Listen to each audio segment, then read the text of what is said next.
chevalier, l'éclat de ton armure, comme un soleil attire tous les yeux. Ta loyauté, ton âme toute pure, nous ont conquis et nous voici joyeux. Saint-Georges guide-nous sur la route claire et belle. Saint-Georges guide-nous, rends-nous fermes et prêts à tout. Garde à nos yeux le charme d'un sourire, quand nous souffrons au plein de notre effort. Éditions-nous, s'aider à nos martyrs. Tiens nos cœurs droits quand faibliront nos corps. Saint-Georges guide-nous sur la route claire et belle. Saint-Georges guide-nous, rends-nous fermes et prêts à tout. Ô grand vainqueur de ton séjour de gloire, assiste-nous quand ici nous luttons.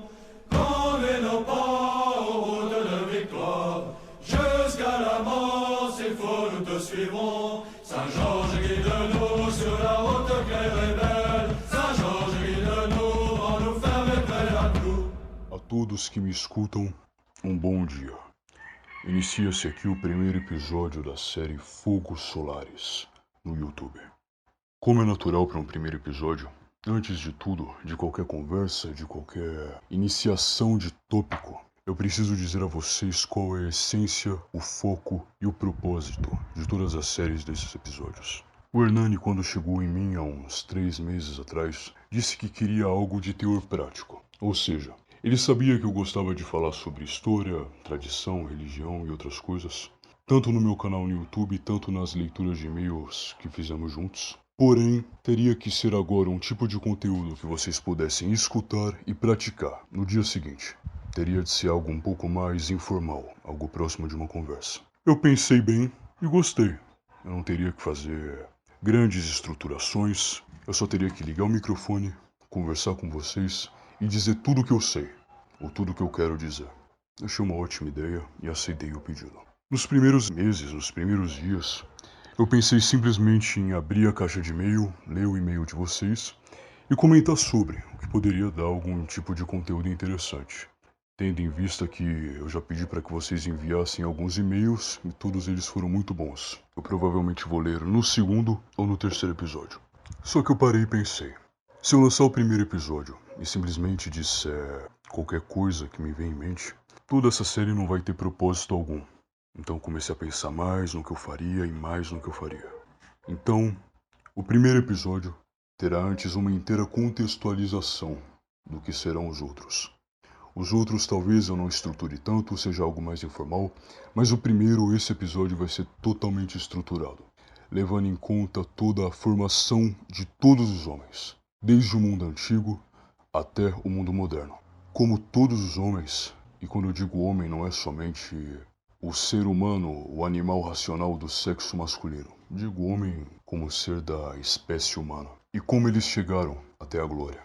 Vocês sabem muito bem que, pelo menos no mundo antigo, não era comum um jovem sair de casa e escutar uma Anitta, um funk qualquer, ou qualquer canção com letra corrompida. Em algumas épocas até tinham, mas era uma letra totalmente diferente do que temos hoje. Mas enfim, eu queria que isso fosse, antes de tudo, uma espécie de manual. Algo para ser ouvido 1, 2, 3, 5, 10 vezes e que pudesse ligar a fontes históricas. Enfim, aqui estamos nós. E outra coisa também relacionada à prática e à pura teoria, que o Hernani tinha me falado no início, é que não valeria a pena eu simplesmente dar informações soltas para vocês e vocês saírem de casa dizendo para os amigos: "Ei, fulano, você sabia que as coroas que Carlos Magno aparecem em suas pinturas, na verdade, não é a coroa que ele usava. É uma coroa que foi feita posteriormente à sua morte, mas foi aplicada nele para que ele servisse também de símbolo para o Sacro Império Romano Germânico. Na verdade, ele usava uma coroa muito mais simples." É legal de saber esse tipo de coisa, mas não tem nenhum grande impacto na sua vida. Não te direciona em nada. Te faz somente pensar, ok, eu sei de alguma coisa. Não, você não sabe. Você não entendeu, você não viveu, você não experienciou. É como, por exemplo, um sujeito que gosta muito das guerras gálicas de Júlio César chegar e dizer: "Ei, fulano, vocês sabiam que eu sei o tipo de grama que havia nas guerras onde hoje é a França e que Júlio César passou por cima?" Você pode enganar algumas pessoas com esse tipo de conhecimento, que é um conhecimento que não tem utilidade prática nenhuma, experienciável nenhuma, mas que pode simplesmente acumular informação na sua cabeça. É mal saber esse tipo de coisa? Não. Todo mundo tem algum hobby ou algum interesse que não te leva a tantos lugares. Você sabe, não influencia tanto, mas você gosta. Ok, todos temos. Tenho meus gostos também. Só que isso é totalmente diferente do conhecimento que te faz experienciar aquilo. Experienciar melhor a vida. É o que diferencia o homem culto do homem erudito. O homem culto, ele sabe, ele estuda, mas ele vive aquilo. Então ele, por exemplo, ele aprende latim. Você pode simplesmente aprender latim e ficar dizendo: ei, pessoas, eu sei latim. Até agora você é um erudito naquilo. Mas óbvio que aquilo tem utilidade prática. Você pode, por exemplo, ir numa missa em latim e entendê-la, pegar o missal latino e entender tudo aquilo. Você pode pegar um livro romano antigo e ler ele de cabo a rabo. Isso serve para muitas coisas. Você vai pegar toda, por exemplo, pegar a Eneida e ler ela do início até o fim em latim. Você pegou uma ótima fonte literária que você vai usar para guiar a sua vida toda, como eu pretendo citar ainda nesse episódio. Mas você aprendeu algo que contribui de fato na sua vida. Você não viveu em Roma 2000 anos atrás, mas você sabe muito bem, pelo menos um pouco, de como era a vida do homem romano, a cultura do homem romano. Você vive, nem que seja um pouco, um pedaço de Roma. Óbvio que tem muitos outros exemplos aqui. Tem um muito bom também, que eu ouvi há um tempo atrás, de um homem que ele não só conhecia os tipos de café, mas se você desse uma xícara de café para ele beberia e acharia aquilo tudo muito bom. Ele conheceria o tipo de café específico.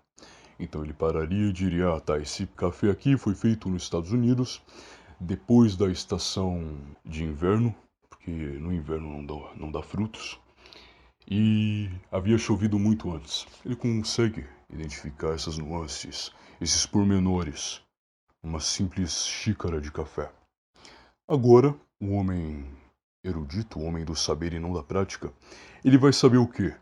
Ah, esse café aqui, na verdade, ele é feito de uma junção de moléculas tal, que se juntam numa cadeia e que formam isso aqui. Ok, muito legal. Mas o que isso diz verdadeiramente acerca do café? Do que é o café? Nada. O que as gramas das guerras gálicas dizem acerca das guerras gálicas? Nada. O que você saber conjugar alguns casos em latim e nunca utilizar aquilo sugere no que diz respeito a você saber ou viver um pouco do que era Roma? Em nada. O que saber, por exemplo, que a água são duas moléculas de hidrogênio e uma de oxigênio? Você não sabe nada sobre a água. Não diz nada a respeito da água, a não ser no que abrange uma profunda dissecação. Ok? Na hora de beber água você não vai perceber nada disso.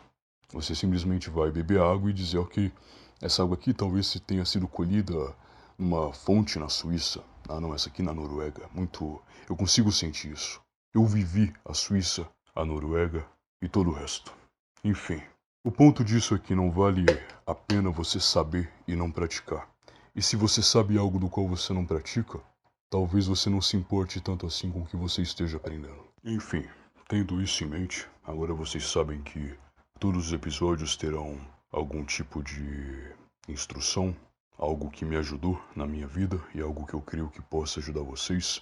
Algo tirado de povos, de exemplos literários, de cultura antiga, que podem ajudar vocês, como eu já disse, me ajudou também. No que diz respeito a treino, compartilhar dicas de treino que eu sei que vão fazer diferença na vida de vocês e dar, antes de tudo, uma direção, ou pelo menos uma sugestão. Que todos nós alcancemos o que pode ser chamado de glória em nossas vidas. Alguns homens terão como glória ter um belo terreno no interior, crescer com sua família, ter 1, 2, 3, 5 filhos.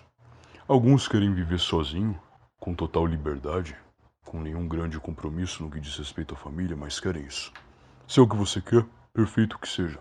Outros já têm vontade de talvez morar no interior, mas ter influência em alguma coisa importante no mundo, que seja, desde que isso seja mirando sempre para o alto. para o que é de qualidade divina, de natureza divina. E é assim que começarei esse primeiro episódio. Algo que esqueci de citar é que durante esse programa eu pretendo ligar as figuras históricas, desde os mitos gregos antigos até, pelo menos, Napoleão, que já é uma figura considerada moderna, mas ligar Aquiles a Hércules e como Hércules inspira Aquiles, e Aquiles ainda como um mito inspira Alexandre o Grande, que por si inspira Júlio César, que acaba por inspirar Napoleão e inspira homens modernos mais recentemente. E como essa inspiração, mesmo que por vezes faça o homem destruir o Ocidente, como muitos não gostam do que eu vou falar, mas foi o que Napoleão fez, ele tinha muitas qualidades, mas os feitos dele levam muito em conta ele ter levado a Revolução Francesa para toda a Europa e assim ter levado toda a decadência política e da tradição a todo o restante do mundo. Mas é inegável que foi um homem de inúmeras qualidades, inspirado em grandes homens, que se inspiraram em homens de natureza divina. Enfim, vamos lá. Vocês já devem ter visto, ou pelo menos visto imagens na TV, se não pessoalmente, os drogados da Cracolândia em São Paulo. Se não na Cracolândia, na cidade de vocês. E a impressão que eu tive na última vez que eu vi um é que eles eram tremendamente impessoais. Então se você chega num drogado desses e pergunta, por exemplo, tu não precisa fazer isso, mas se tu fizer, por exemplo, oi, qual é o seu nome? Ele vai falar de um jeito muito estranho, João. Ok. O que você tá fazendo aqui? Ah, tô procurando alguma coisa aqui no lixo. Você pode entender tudo o que ele disse. Você entendeu que o nome dele é João e que ele tá procurando alguma coisa no lixo. Ok. Porém, a última coisa que ele parece é um João de fato. Você ouve o nome dele, mas você não o sente, não o conhece, você não consegue perceber de nenhuma maneira uma personalidade naquela pessoa. É extremamente impessoal. O nome dele é João, mas você não fala com ele. Você vê que seus olhos não têm luz, você vê que sua postura é extremamente fraca. E o João pode até ser realmente um homem fraco, mas não é a postura mínima de alguém que se considere minimamente como um ser humano. E você vê uma tamanha impessoalidade que te faz ter em conta que você fala com tudo, menos um homem. Isso quando ele também não está tomado por vícios de postura, de linguagem. Você fala com tudo menos um homem. Os antigos diriam que isso é o resultado da ofuscação da alma através dos vícios. Ou seja, quanto mais vícios você acumula, mais você escurece sua alma. Sua alma que um dia foi límpida, cândida, que foi formada e te dada por Deus, agora ela é escurecida. E muito da sua, e para não dizer que totalmente, o que diz respeito a você, está inserido em sua alma. O homem nunca será ele mesmo, caso ele tenha a alma suja de vícios. Isso pode ligar a qualquer um de vocês que me escutam agora. Eu sei que, vivendo em 2023, e levando em conta que boa parte dos que me escutam agora tem por volta de, 15 e 30 anos, eu creio. Todos aqui já tiveram algum tipo de vício na vida, mesmo que fosse leve. E os que se deram conta desse vício e saíram, a primeira coisa que dizem é: caramba, eu me sinto vivendo pela primeira vez na vida. Eu me sinto eu mesmo pela primeira vez. Eu olho para as pessoas na rua e eu não vejo maldade nenhuma. Eu olho para o horizonte e não vem nenhum pensamento ruim à minha mente. Eu só olho para o horizonte. Eu só contemplo o horizonte, o sol. Eu converso com as pessoas, eu falo com as pessoas, eu me sinto eu mesmo. Pela primeira vez na vida. Porque quando a pessoa está tomada pelos vícios, ela sabe que ela está tomada de inúmeros impulsos. Então o tempo todo tem algo vindo à mente dela, algo que não permite que ela seja ela mesma. Ah, eu quero falar com a menina que eu gosto na escola. Ele vai lá falar com ela e começa a vir coisas na mente dele, ele fala o que ele não quer. Ele é tomado por tudo que não é ele. E no fim ele para e diz, caramba, não sou eu aqui. Ele vai sair na rua, vai no supermercado, às vezes ele não tá nervoso. Mas ele sabe que tudo que está nele agora e naquele momento não é ele mesmo. Por conta da ofuscação de tua alma. Da alma que se vai com seus vícios. E que ela pode ser, obviamente, sempre recuperada, mas quanto mais você mancha sua alma, mais você perde qualquer luz no que diz respeito a qualquer coisa que seja de natureza mais alta em você. Ou melhor, você mesmo. Inteiramente você. Os antigos também viam que o homem só teria a sua essência de homem totalmente exibida, percebível, experienciável, a partir do momento que ele tivesse sua alma totalmente limpa. Ou seja, dando um exemplo contrário ao ser humano. Quando você olha para um animal, um cachorro, qual é a natureza do cachorro? Defender seu dono. Ok. Você vai olhar para o cachorro, você vai chegar perto de um cachorro de outra pessoa, perto de um portão, e o natural é que ele lata para você. Ele vai latir para você porque ele quer defender a casa dele. Essa é a essência do cachorro. O animal que defende o seu dono, a sua propriedade, a sua casa e está disposto a dar sua vida por isso.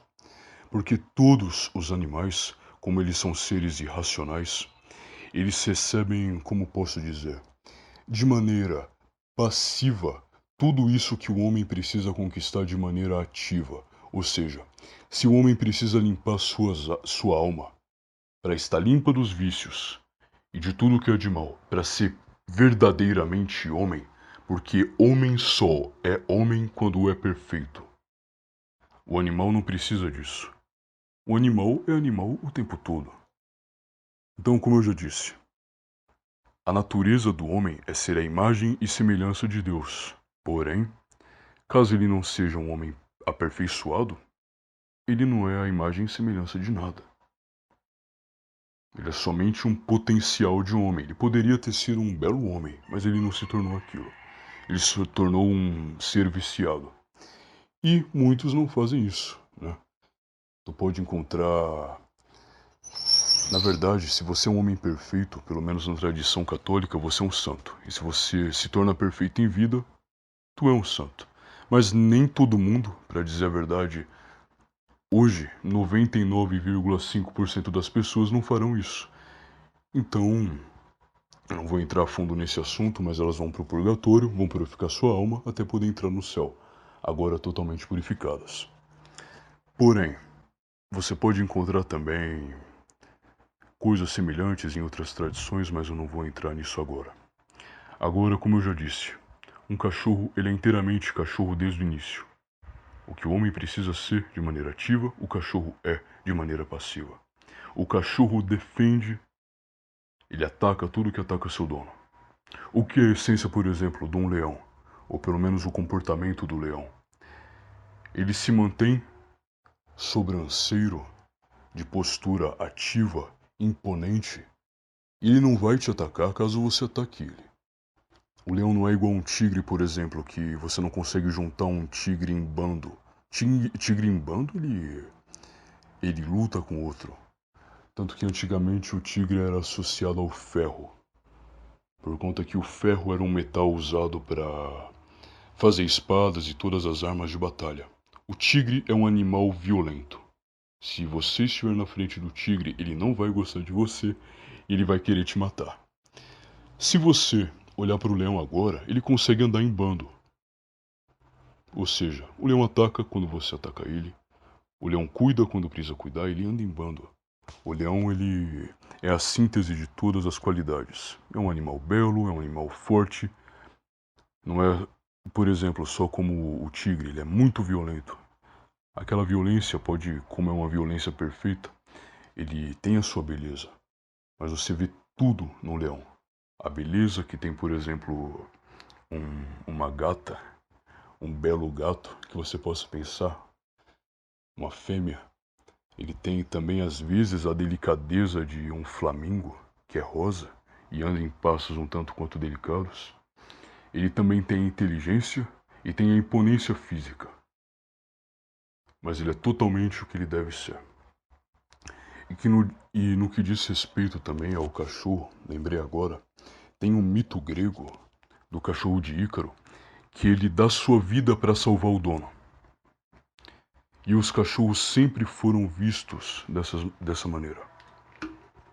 Porque os antigos conhecem a qualidade dos animais e observaram isso. Ele é da maneira que deve ser. E por isso, um mau cachorro só é um mau cachorro quando ele é um cachorro covarde e não defende seu dono.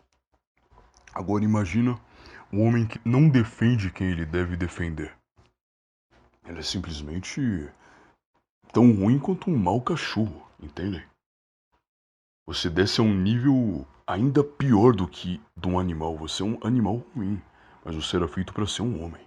E os antigos, tendo noção disso, sempre colocaram na cultura de seus filhos, de seus descendentes, o quão importante era você se inspirar em seres de natureza divina para saber onde seguir a sua vida, ou melhor, por onde segui-la, independente do que você quer. Como eu já disse, nem todos foram feitos para serem heróis de batalha. Alguns foram feitos para ser filósofos, outros homens para serem engenheiros, e todos eles são reconhecidos em suas áreas. Mas independente de onde você esteja, você deve focar em ser o melhor naquilo. E eles contavam histórias, desde pequeno, aos seus filhos. Então algo que os gregos faziam, por exemplo, era escurecer à noite e olhar para as estrelas. Então eles olhavam para uma estrela que, por exemplo, Antares. Antares era uma estrela de coloração vermelha que brilhava no céu. É a estrela que hoje faz parte da constelação de Escorpião e sempre fez. E por que tem esse nome? E por que a constelação de Escorpião? Porque, como o próprio nome já diz, Antares, que quer dizer outro Ares, que eram como os gregos chamavam Marte, o planeta Marte, que é o planeta vermelho, ele brilha vermelho, ele lembra violência, pois ele representa isso. A essência de Marte, a batalha e a violência. Essa estrela, que eles sabiam muito bem que não era um planeta, brilhava da mesma cor. E eles deram esse nome, outro Ares. O outro Ares, o inimigo de Ares, que como era chamado Marte. E eles olhavam para essa estrela, viram a qualidade dela, o que ela passava aos seus olhos, e sabiam que aquela só poderia ser associado a um ser violento, que significasse a batalha e talvez a morte. Alguns dizem que eles não olhavam para a estrela e simplesmente eles olhavam e já tinham ali em mente, ok, isso aqui é de Escorpião. Algum Deus me revelou, e eles tiveram isso em mente o tempo todo, e outros disseram que eles simplesmente olhavam e davam uma qualidade. Até porque é muito difícil você dar nomes para todas as constelações. Mas as estrelas alfa são as principais, e é o caso da estrela de Escorpião. Tem um mito de Órion, que eu não quero me alongar agora, que quando os gregos iam contar para os seus filhos, eles olhavam e apontavam. Vê aquela estrela, que é uma estrela que tem um brilho forte, só que ela não é tão brilhante assim. É um brilho forte, porém não é cintilante. Deve ser associado então a um ser que é forte, mas não de natureza divina, que era Órion. E Órion, em seu mito, foi morto por esse escorpião. E logo em seguida eles apontavam para o escorpião no céu e falavam, vê aquela estrela, criança? Sim, aquela é o escorpião. E não era nem um pouco difícil de confundir, porque uma estrela vermelha, que brilha como Marte, só pode significar algo da mesma essência. E assim era muito mais fácil você contar uma história para as crianças. Você olhava para o céu. E como os antigos também já sabiam, todos os astros estavam ali por interferência divina. E só entravam para as estrelas os seres que, bons ou maus, merecessem estar na vida das crianças. E é de lá que foi tirada a inspiração de toda a glória. E é aqui que começa a glória de Hércules.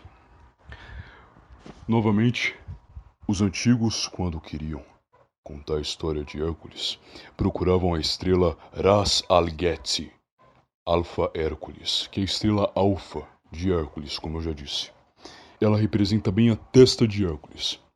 Então, se você tem aquela ferramenta que serve para você ver estrelas, esqueci o nome e não vou me lembrar agora, procura em algum site da NASA a estrela Ras Algete. Você também pode ver olho nu. É só dar uma pesquisada que você consegue achar. E ela representa Hércules. Hércules era um semideus, filho de Zeus. E depois de toda uma história, o rei Euristeu foi coroado, só que Hércules não gostava dele. Então ele foi ao oráculo de Delfos e pediu que a sacerdotisa fizesse alguma previsão em relação ao futuro do rei e o dele. A sacerdotisa disse a Hércules que, se ele fizesse ao rei Euristeu todos os trabalhos que ele quisesse que ele viesse a fazer, ele estaria cada dia mais fora de seu controle. Ou seja, Hércules, faça trabalhos para o rei que você não gosta. Então, você estará livre um dia. E Hércules gostou disso. Só que Hera, que era esposa de Zeus, e sabia que Zeus tinha tido Hércules e um filho fora do casamento, ela amaldiçoou Hércules e fez com que ele tivesse visões. Então ele olhou para os cantos assim que chegou em casa e começou a ver monstros. E ele pensou, ok, eu vou matar todos esses monstros. E matou um por um. Serpentes gigantes, animais selvagens, todos querendo matar ele. Ele matou todos. Só que quando ele saiu dessa confusão, dessa ilusão que Hera meteu ele percebeu que tinha matado toda a sua família e que na verdade não tinha monstro algum. A partir daquele momento, ele sabia que havia sido enganado e ficou profundamente triste. Depois de muito tempo de tristeza, de uma depressão, ele sabia que ele só poderia se redimir caso ele viesse a fazer os trabalhos que o rei queria que ele fizesse. Hércules é um herói que é ligado ao homem vencendo as forças da natureza.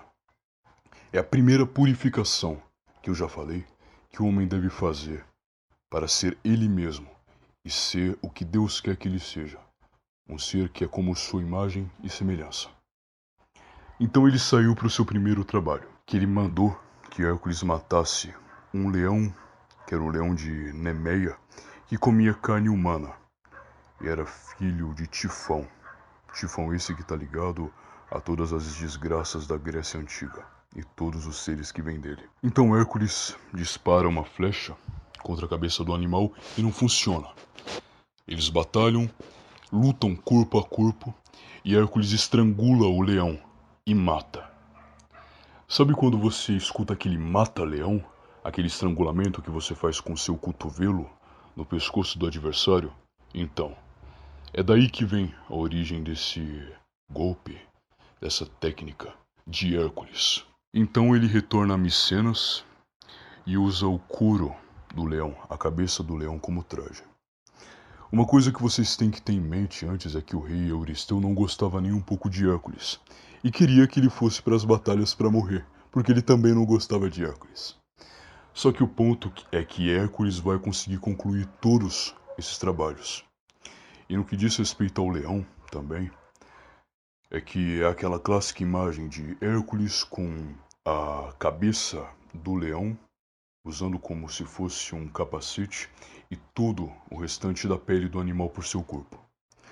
O imperador Cômodos, do Império Romano, gostava tanto, mas tanto de Hércules, que pediu que todas as suas representações fossem feitas como se ele fosse Hércules. Então, se você procurar a representação do imperador Cômodos no Google, vocês vão achar ele sempre com a cabeça do leão usando como um capacete e um pedaço de pau na mão para matar seus inimigos. E aliás é o mesmo Cômodos do filme Gladiador, que eu recomendo altamente. Gosto muito. Não é uma aula de história, mas é muito bom mesmo assim. Então Hércules volta ao rei Euristeu e conversa com ele mais uma vez. Ele tem agora um segundo trabalho, que se trata de matar Hidra, que é um monstro novamente, filho de Tifão, que morava em Lerna. Então ele chega com flechas flamejantes de fogo e atira contra o animal, só que nada dá certo. E a cada cabeça que ele corta, nasce outra no lugar. Ou seja, não adianta você batalhar contra o monstro dos vícios, contra a força. Você tem que ter algo que vem do alto e que geralmente está ligado à inteligência. Se você quiser batalhar um vício com mais vícios, é como se você fosse um animal se rebatendo prestes a ser abatido. Você vai morrer. Só que você precisa de algo que talvez não esteja no plano à primeira vista. E Hera, vendo que Hércules passava por apuros e sabia que ele podia morrer em breve, e odiava Hércules desde o início, começou a mandar caranguejos para ele, para que viessem a matar ele posteriormente, durante a batalha. Só que Hércules consegue matar Hidra, e como ele fazia isso? Ele cortava a cabeça e logo após cortar a cabeça, ele passava fogo por cima. Ele cauterizava a cabeça o pescoço da Hidra e paravam de nascer novas no lugar. Até que ele abriu um buraco e jogou ela para o fundo. O que isso significa? Que se você quiser vencer o vício, não adianta só você, como eu já disse, se rebater. Porque ele vai voltar e você nunca vai sair dele. E você nunca vai ser como você deve ser. O ser de glória. Ok, isso não soa tão bem, mas enfim. Mas você tem que usar a sua inteligência e colocar ele no lugar de onde é sua natureza, no inferno. Enfim, Hércules depois dessa batalha começou a... E além também de ter matado os caranguejos, e esses caranguejos são os caranguejos que estão hoje na constelação de Câncer, ok? Então, novamente, se vocês quiserem ver a estrela do caranguejo, pesquisem no site da NASA. E se vocês morarem no interior, porque no centro não dá pra ver estrela, porque eu morei um tempo lá e eu sei que não dá. Então peguem olho nu ou com o telescópio e procurem essa estrela. E enquanto olham as estrelas, procurem saber dos mitos, que é algo que os gregos costumavam fazer e é algo que eu pretendo fazer no futuro, assim que eu tiver condição de ver melhor o céu. Enfim, Hércules começou a passar o veneno da Hidra em suas flechas e enterrou ela num buraco. Ele volta para Micenas e tem um novo trabalho. Agora eu vou citar somente os que têm importância para as histórias que eu vou contar em breve. Que é o quinto trabalho. E Hércules agora tinha que trazer as éguas antropófagas de Diomedes, que eram o filho de Ares. Ele era um rei trácio. E essas éguas comiam carne humana, eram extremamente violentas e elas eram sempre acorrentadas por correntes de ferro. Lembram que eu disse inicialmente que o tigre era ligado ao ferro por ser extremamente violento e o ferro era usado para... sempre foi um metal usado para fazer armas de batalha, espada, machado. Novamente os gregos tinham isso em mente quando descreveram a forma que eles eram amarrados. O que aconteceu basicamente foi que Hércules chega, derrota o exército de Diomedes e joga o próprio para ser devorado pelas éguas. Então ele volta para Micenas com todas elas e infelizmente não me recordo agora se era o filho de Mercúrio, mas um amigo dele foi morto durante essa batalha. Só que depois que essas éguas foram para Micenas e um tanto quanto domadas, foi possível dominá-las. E o animal também é outro animal que é ligado ao vício. E se você já viu algum cavalo na sua frente, você sabe que à primeira vista ele parece extremamente intimidador e que é difícil de domar o cavalo se ele for rebelde. Porém, é o que todo mundo diz. Se você mora no interior, você sabe disso. Você tem que ter calma ao montar no cavalo. Ter uma profunda calma e fazer com que ele sinta essa confiança em você. Se você tiver tenso, ansioso, o cavalo sente. Ele cavalga cada vez mais rápido. Ele sobe para te deixar cair. Mas quando você está confiante, ele se sente confiante junto. É daí que vem, por exemplo, tantos contos de cavaleiros que sobem em cavalos e matam seus inimigos, como São Jorge, que sobe num cavalo e mata o dragão. Por exemplo, eu tenho um anel dele aqui, e você vai ver que ele é sempre representado dessa maneira. É o homem que dominou os desejos baixos, fez com que esses desejos fossem sua força, ou seja, agora ele os domina completamente. Se antes essa força o levava para o mal, agora leva. Agora leva para o bem. Ele mata a Hidra. Hidra é essa que não deve ser dominada, mas morta. A serpente. E Bucéfalos, o cavalo de Alexandre o Grande, era descendente dessas éguas que Hércules domou e levou para Micenas. E você vai ver como isso influencia Alexandre o Grande posteriormente. E depois que o rei Euristeu mandou Hércules fazer mais um trabalho, ele acabou passando também por Troia. Exatamente. Antes da guerra de Troia, de Aquiles. E havia um rei que estava sendo punido por não fazer um tributo a Poseidon, o rei dos mares. Ou seja, é como se você estivesse sendo punido hoje por não fazer uma promessa que você prometeu a algum santo, ou fazer algo que você prometeu a Deus. Você obtém o que você quer e você não faz posteriormente. E você percebe que por conta da sua palavra, que é mole, a desgraça reina em sua vida. E a filha dele estava sendo sacrificada para o monstro de Poseidon. Então Hércules foi, salvou a mulher, e Laomedes não pagou o que deveria pagar para Hércules e expulsou. Só que Hércules jurou vingança a Troia. Ele a destruiu? Não. Mas futuramente teria destruído. E vocês vão saber como.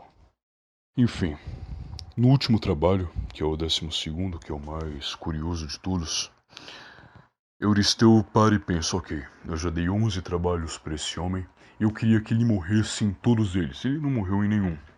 Então, ele vai para onde os mortos vão e não voltam, para o Hades. Então Euristeu chega até Hércules e diz que ele deveria ir para o mundo dos mortos e trazer Cérbero, que é um cachorro de 3 cabeças e tem uma cauda de serpente. Então Hércules vai, desce até o Hades, mas antes ele havia sido iniciado nos mistérios de Eleusis, que praticamente reconstituem a morte e a ressurreição, como se Hércules devesse estar puro para descer ao mundo dos mortos e voltar. Então ele desce, batalha com Cerberus e leva ele para Micenas. O rei não acreditou no que viu, se escondeu num jarro de bronze, porque era um rei extremamente covarde, e sabia disso também. Por isso que colocou ele no lugar de Hércules, porque queria também a desgraça, não só para Hércules, mas para todo o seu povo. E Hércules foi redimido. Esses 12 trabalhos, como eu já havia dito antes, simboliza o trabalho que o homem tem de fazer para ter sua alma livre e ser quem ele deve ser, a imagem e semelhança. Não é à toa que ele morre e ressuscita antes do 12º trabalho. É como se fosse a finalização daquilo tudo.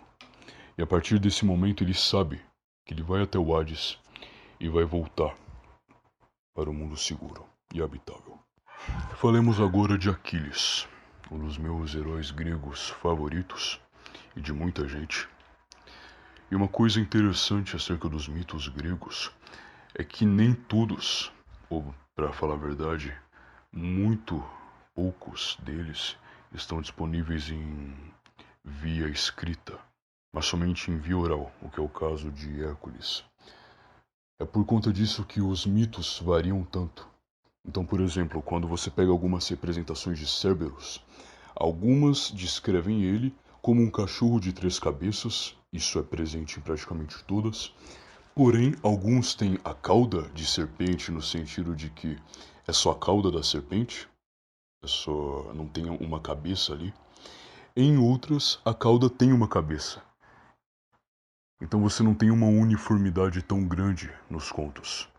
Agora, no que diz respeito a Aquiles por conta de Homero, conseguimos pegar a parte mais importante sem perda nenhuma.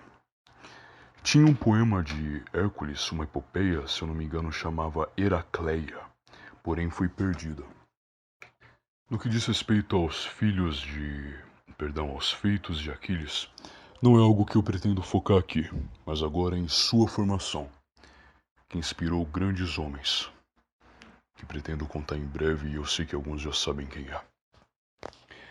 Aquiles então era filho de Peleu, que ele era o rei dos Mirmidões e fez parte dos Argonautas, que ajudou Jasão a conquistar o Velocino de Ouro e ajudou também Hércules com as Amazonas, que foi um dos trabalhos que ele fez que eu não contei, mas como eu já disse, procurem os trabalhos e, se possível, tentem olhar as estrelas, como os antigos faziam. E um filho de Peleu com uma ninfa chamada Tétis. Então Quiron, que posteriormente vai educar Aquiles, diz para Peleu, ok, chega nela e agarra ela de surpresa, que ela não vai conseguir fugir. Então ele foi, agarrou ela, ela se transformou em diversas formas animais, mas ele não soltou de forma alguma. E como ela viu nele um homem forte e suficiente para ter um filho com ela o fez. Então nasce Aquiles. Durante a extrema infância de Aquiles, durante o tempo que ele era um bebê, Tétis chega na beira de um rio e mergulha ele.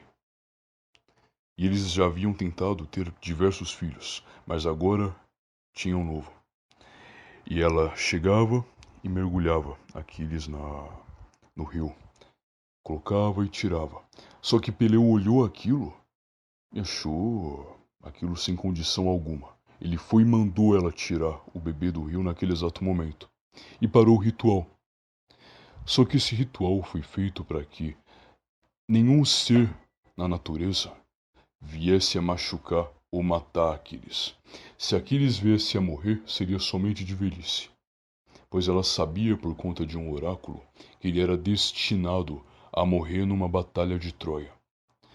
O que é contado, por exemplo, no filme Troia, que a mãe de Aquiles chega nele e diz: meu filho, se você ficar aqui, você pode ter uma família e morrer velho. Mas se você for para Troia, a glória será sua, mas voltará sem vida. Enfim, já sabemos a escolha que ele fez. Por conta do ritual que não foi executado corretamente, ela deixou de molhar somente o seu calcanhar. E agora só o calcanhar de Aquiles que seria vulnerável a qualquer desgraça. O resto do corpo dele era totalmente invencível. Mesmo que ele se machucasse, ele nunca morreria. Enfim, Aquiles foi treinado por Quiron, seu professor, que alimentou ele com mel, para que ele fosse belo e doce, mas com vísceras de leão, para que ele pudesse se tornar também ágil e forte. No que diz respeito à agilidade, Homero descrevia muito Aquiles como Aquiles de rápidos pés, pois ele era conhecido como um guerreiro rápido, ágil e valente como um leão, e é o que Quirón tinha na cabeça dele quando alimentava Aquiles. Esse homem será rápido e valente, então alimentarei ele do animal que tem essa mesma qualidade. E deu mel para que ele também soubesse ter a sua doçura, para que ele não fosse só um homem violento, ágil, mas que ele fosse também doce quando quisesse ser. E belo. Uma coisa interessante em relação ao seu professor é que Quirón era um centauro. E o centauro sempre foi ligado ao professor. Não é à toa que ele ensina Aquiles. Lembram que eu tinha falado que o cavalo representa também os desejos baixos que devem ser domados? A força, que são os vícios, mas caso você os dome, eles se tornarão parte agora. Eles se tornarão submissos a ti e te obedecerão. E agora toda força que te destruía, agora te faz bem. E alimenta somente a sua vontade agora pura, isenta de nenhuma maldade. É por conta disso que Quirón é metade cavalo e metade homem. Ele é metade cavalo, pois ele tem esses desejos e essa força colocadas nele, na essência dele, só que metade é homem, para lembrar que ele deve sempre ascender. E por conta disso, ele dominou esses desejos, e agora ele é um homem que ensina a desenvolver virtudes. Ele é um homem que ensina você a ter qualidades que Deus tem. Ele é um homem que passou pela maior dificuldade que poderia ter, tanto que isso é visível grandemente em seu corpo, porém, agora ele te ensinará. Quirón ensinou para Aquiles a caçar, a montar em cavalos, ensinou para ele medicina, música e sempre o obrigou a manter as virtudes. Como você pode imaginar um homem que dava mel para uma criança, sabendo que aquele gosto doce o tornaria doce, mas também o mel não é puramente um alimento doce, ele é dourado também, é um alimento que nunca estraga. O mel sempre foi um alimento divino, que os antigos consideravam divino, o mel e o leite. E vocês podem encontrar isso em qualquer tradição. Por isso que quando você vê modernos hoje, não coma o mel porque é carboidrato, não coma o leite por conta disso e aquilo, eles não têm nenhuma noção de qual é a essência real desses alimentos, que foram capazes de transformar um homem que já tinha uma propensão à glória, agora a dominar tudo o que havia sobre ele e torná-lo mais glorioso ainda. Enfim, Aquiles não era um homem bruto, como muitos imaginavam, muito menos um homem castrado em sua educação, por conta de sua educação, mas pelo contrário, ele foi educado para ser um homem ágil e habilidoso. Ele era o maior perigo de seus inimigos, e ao mesmo tempo que ele poderia ser também virtuoso, muitas vezes, e senhor de si. É para isso que serve a educação de fato, não é para te castrar, não é para te fazer mal. Alguns hoje acham que não, o bom é você ser um bruto, é você simplesmente ter a força e usar ela, sabe-se lá para quê. Você será dominado. Você terá um ótimo cavalo, só que esse cavalo vai te dominar. Você nunca vai fazer nada por boa vontade, por qualquer coisa isenta de maldade. Porque você, diferente dos antigos, não teve ninguém para te ensinar qual é o verdadeiro propósito da educação. Te dá a guia para você ser um verdadeiro homem, como deve ser. E novamente, não são só os homens que o ser humano do sexo masculino. Não, eu me refiro a todas as pessoas, ok? Uma coisa que é interessante é que os romanos têm uma palavra para homem quer vir, que foi traduzida posteriormente como varão. E quando você se referia a homem, não era para o ser humano do sexo masculino, mas para todo ser humano.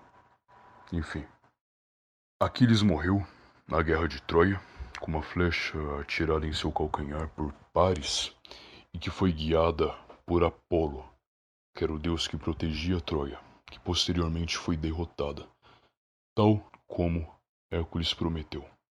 E ele ganhou na guerra de Troia muito por conta do cavalo de Troia, que eles colocaram vários gregos dentro do cavalo para invadir a cidade de Troia.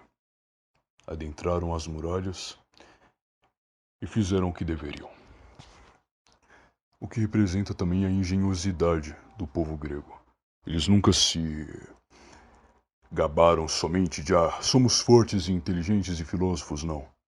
Todos heróis mostram algum tipo de sagacidade, no bom sentido, algum tipo de engenhosidade, uma inteligência, algo que te faz parecer que, ok, estou agora na desvantagem, mas por conta da minha imaginação eu vou conseguir superar isso, e você supera.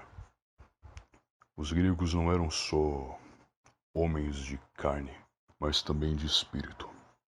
Agora, falamos do homem que, para mim, é um dos mais interessantes nesse programa, que é Alexandre o Grande,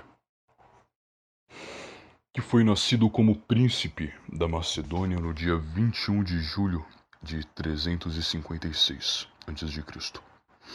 Ele era filho de Olímpia e de Felipe II, que por si era rei da Macedônia, por isso que ele nasce como príncipe. E ele se tornou ao longo da sua vida rei da Pérsia, Macedônia e faraó do Egito. E todos sabiam que ele tinha uma grande admiração pelos heróis gregos. Pelo que relata Aristóteles e outros historiadores, suas matérias favoritas eram história, música e táticas militares. E ele tinha uma grande apreciação por dois heróis, mas um em particular, um que era seu favorito: Hércules e Aquiles. Você pode simplesmente parar para pensar, ok, então era um garoto que era propenso a ter toda a melhor educação do mundo, digna de um príncipe que será rei. Porém, qual é o ponto que liga ele verdadeiramente a Hércules, a Aquiles? O que faz isso se além de uma mera admiração? Aquiles era descendente de Hércules por parte de pai e era descendente de Aquiles por parte de mãe. Sim, ele era literalmente descendente desses homens. E o que dizem os historiadores da época em relação a isso é: Diodorus Sículos, que era um historiador grego, disse: a ancestralidade de Alexandre remontava a Hércules por parte de pai, enquanto por parte de mãe descendia de Eácides de Épiro, que era descendente de Aquiles. Enquanto Plutarco disse: quanto à família de Alexandre, está firmemente estabelecido que ele descendia de Hércules por parte de Carano, que era sua parte de pai, e de Éaco através de Neoptólemo por parte de mãe. Éaco esse que era filho de Zeus. Então ele tinha total noção que essa admiração não é somente um sonho de criança, mas ele sabia que descendia desses heróis. E é algo que é muito visto também na realeza de diversos povos. É muito comum determinada figura histórica descender de algum herói ou coisa do tipo. Enfim. Se Aquiles tocava lira, Alexandre também tocava. E foi numa viagem a Troia que Alexandre procurou uma lira do próprio Aquiles, na qual o herói grego usava para cantar os feitos dos grandes heróis gregos. Eu lembro que há um tempo atrás eu estava numa conversa ao vivo E eu disse para vocês que, por muitas vezes, vocês não podem ser exatamente a pessoa que vocês admiravam. Mas, com certeza, a admiração é o fator principal que vai te fazer chegar lá. Você tem que ter alguém para se espelhar, seja um herói, ou se você quer ser um filósofo, que seja um grande filósofo. Se você quer ser um grande fazendeiro, engenheiro, médico, seja o que for. Sempre há um grande médico, um grande herói, no qual você pode se inspirar. E foi o caso de Alexandre o Grande com Aquiles.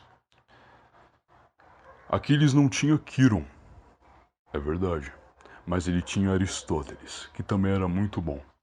Porém, Aristóteles tinha muito em mente essa admiração do garoto em relação aos deuses, aos heróis gregos. E por conta disso, ensinava a ele tudo o que um verdadeiro Aquiles deveria aprender. Como eu já disse, música e lira ele tocava. Cantava as mesmas canções que Aquiles tocava e via em Aristóteles o seu Quirón. Se ele não podia, por exemplo, caçar com Quirón, então ele caçava nos cavalos de seu pai. E, como um descendente de Hércules, ele tinha Bucéfalos, que era, como já dissemos antes, um descendente dos cavalos que Hércules domou em um de seus trabalhos, do qual eu já disse anteriormente. Essa admiração, novamente, se estendia por todas as partes da vida do sujeito. E você pode não ter um Aristóteles ou um Quirón, mas você pode ler o próprio Aristóteles. Você pode não ter a lira de Aquiles, e Alexandre o Grande também não teve por um bom tempo. Mas você pode aprender a tocar muito bem um instrumento e tocar o que você acha que anjos e santos gostariam que você ouvisse.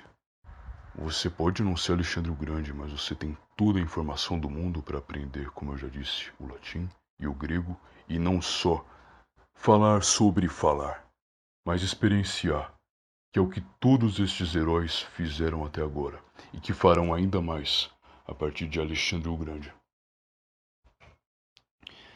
Enfim, se Aquiles derrotou Troia, Alexandre o Grande conquistou praticamente todo o mundo conhecido, as luzes dos mitos e dos heróis, que eram presentes em seu sangue e mente. Enfim, temos agora Júlio César. Júlio César foi nascido em Roma no ano de 100 a.C. Ele era um patrício, ou seja, ele era um nobre, era um membro da aristocracia romana. Apesar de ser um nobre, um patrício, a sua família não tinha grande poder em Roma. Mas uma coisa ele tinha muito em mente. Júlio César era da família Iulia. O verdadeiro nome de Júlio César não é simplesmente Július César, mas Caius Július César. E Július remete, como eu já disse, da família Iulia, da qual eles tinham a crença que descendiam diretamente de Afrodite, equivalente a Vênus. E eles tinham essa crença porque eles sabiam que eram descendentes de Enéas, que fundou Roma. E sabendo disso, ele tinha em seu nome, o tempo todo, o nome de uma deusa, sabendo que deveria praticar durante toda a sua vida atos grandiosos. Então ele estudou gramática e retórica em Roma, chegou também a ser alto sacerdote em Júpiter, e por conta de problemas que ele teve com um dos ditadores de Roma, o qual me foge o nome agora, não vou conseguir lembrar, mas enfim. Ele teve que sair de Roma por conta disso, e fugiu durante anos desse ditador. Em um momento da sua vida, ele foi preso por piratas que queriam uma recompensa para soltar Júlio César. E que no caso não era uma recompensa, queriam simplesmente um dinheiro para soltar o seu prisioneiro. E essa quantidade eram de 20 talentos. Então César chegou neles e disse: Vocês sabem que eu sou um homem da aristocracia romana. Eu já fui um alto sacerdote de Júpiter. Eu não quero 10, mais 20. Eu quero que vocês peçam no mínimo 50 talentos pelo meu resgate. E os piratas concordaram. Então eles conversaram com Júlio César, acharam curioso o fato dele ter pedido mais por seu resgate, dele estar cobrando mais dos seus familiares pelo seu resgate. Só que depois de muita conversa, Júlio César chegou nos piratas, que receberam a quantia de sua família e da aristocracia romana, e disse a eles: Eu vou embora, boa tarde a todos, mas eu ainda vou pegar vocês, fazer vocês meus prisioneiros e vos crucificarei. Eles deram risada, acharam que era uma brincadeira, mas não era. Depois de um bom tempo, Júlio César conseguiu recuperar esses piratas, cortou a garganta deles para que eles não sofressem na crucificação e crucificou eles. Que por si era um traço interessante da personalidade de Júlio César. E aos 32 anos, durante uma missão que ele deveria fazer na Espanha, onde hoje fica a Península Ibérica, ele encontrou uma estátua de Alexandre o Grande. E ele percebeu que tinha a mesma idade de Alexandre o Grande quando havia morrido e conquistado o mundo inteiro, que eram 32 anos. Enquanto ele não tinha nenhum grande feito. O que Plutarco conta acerca do episódio é: quando estava de folga na Espanha e lia sobre a história de Alexandre, ficou perdido em seus pensamentos por um longo tempo, e depois caiu em lágrimas. Seus amigos ficaram surpresos e perguntaram o motivo de suas lágrimas. Ele disse: Vocês não acham que é motivo de tristeza que enquanto Alexandre em minha idade era rei de tantos povos, eu não alcancei nenhum sucesso brilhante? E a partir desse dia César colocou em sua mente, em seu espírito, que todos os dias de sua vida viveria inspirado em Alexandre. Ele ascenderia ao poder e daria ao Império Romano a glória que ele tanto desejava. Ele fez posteriormente uma aliança com Crasso, que era um homem romano rico da época, e com Pompeu, que era inimigo de Crasso, porém ele aceitou que eles fizessem uma aliança e juntassem esse poder em Roma. Durante todo o tempo em que César, Pompeu e Crasso mandaram em Roma, eles dominaram tudo que havia por lá. Qualquer oponente de Estado, qualquer homem que era contrário a eles, acabava morrendo ou simplesmente sendo tirado de seu cargo. E César, durante essa aliança, acabou promovendo as guerras gálicas, onde ele levou seu exército para onde hoje fica a França, batalhou com os gauleses e conseguiu uma vitória por lá. Uma imagem muito interessante que vocês podem ver novamente no meu canal do Telegram é a pintura onde Vercingetorix joga suas armas aos pés de César e declara assim a derrota. E depois dessa batalha, em que o Império Romano se estendeu agora para onde hoje é a França, ele conseguiu levar também o seu exército para as ilhas da Bretanha, que durante um tempo fizeram parte do Império Romano. Porém, quando César voltou para Roma, ele descobriu que Crasso havia morrido e que Pompeu agora não queria César em Roma. Agora ele era seu inimigo de Estado, porque, como eu já havia dito antes, Pompeu era inimigo de Crasso. E a partir do momento que Crasso morre e Pompeu fica no poder, ele quer aquilo para ele. Alguns dizem que seus aliados dentro da aristocracia disseram para ele que César era um inimigo e que voltaria, e agora que Crasso foi embora, Pompeu também deveria ir. E acabou que Pompeu baniu César de Roma. César soube disso e voltou para Roma. Tem a lendária histórica do seu exército cruzando o rio Rubicão e entrando em Roma com os cavalos, com sua legião inteira. E uma coisa muito interessante que me lembrei agora, e que vocês poderiam ver, porque já não existe mais, mas vocês podem ver em diversas pinturas, é que César foi eleito líder de sua legião, pois tinha sido aclamado imperatore por toda ela. Ou seja, ele não era o imperador de Roma, mas ele tinha um respeito tremendo pelos seus subordinados, ao ponto deles o aclamarem. Viva Imperatore, salve! Porém, ele viria posteriormente a se tornar imperador de Roma, ou melhor, ditador. Mas o que isso tem a ver com o que eu estava falando é que isso é muito semelhante como eram feitas as coroações de Portugal. Depois da batalha de Ouriques, se não me engano, que foi vencida por Dom Afonso Henriques, ele foi aclamado rei de Portugal por todo o seu exército. E é uma tradição que se manteve durante toda a coroa portuguesa.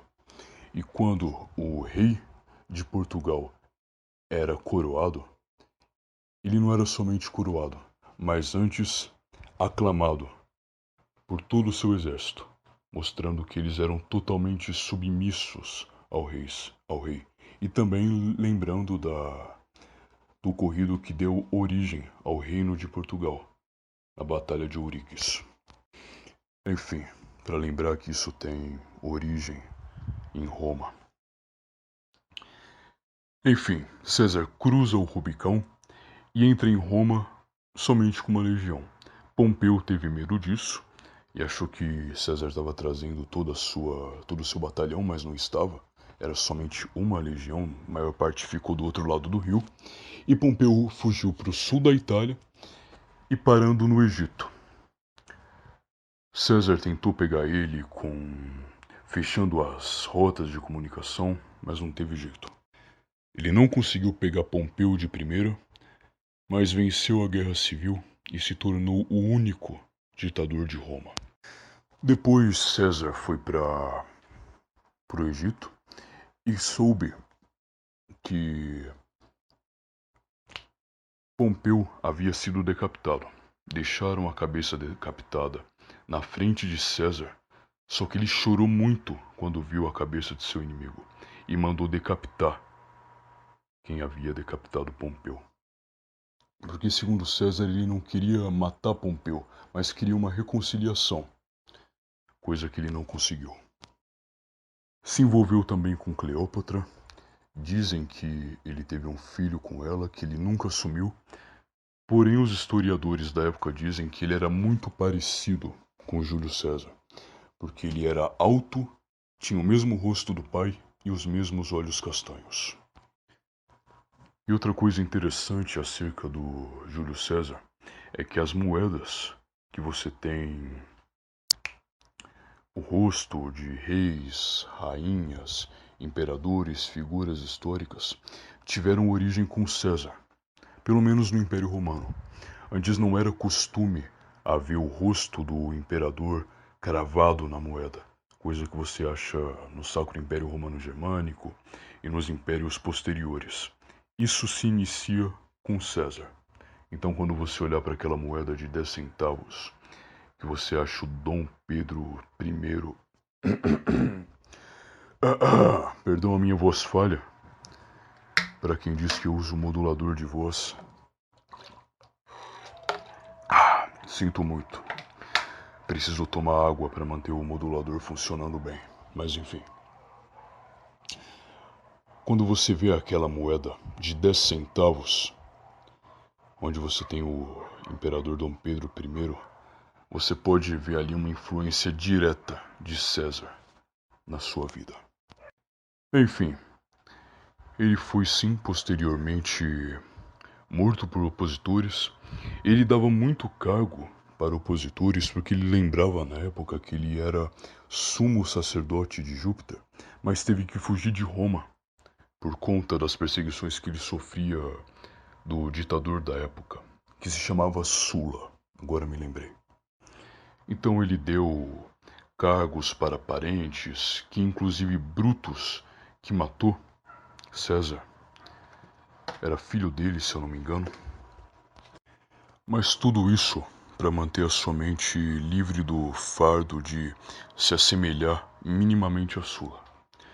Acabou sendo a razão de sua morte, porém não de seu legado. Augustus, que era seu sobrinho, foi o primeiro imperador do Império Romano e deu origem à Pax Romana, que foi o momento em que Roma teve paz total, o momento mais glorioso e tranquilo da história de Roma, após muitas batalhas e guerras perdidas e vencidas.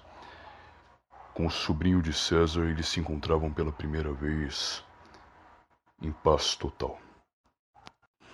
E outra coisa interessante é que quando vocês veem no Império Prussiano o nome de Kaiser ou de Czar no Império Russo, é derivado totalmente de César.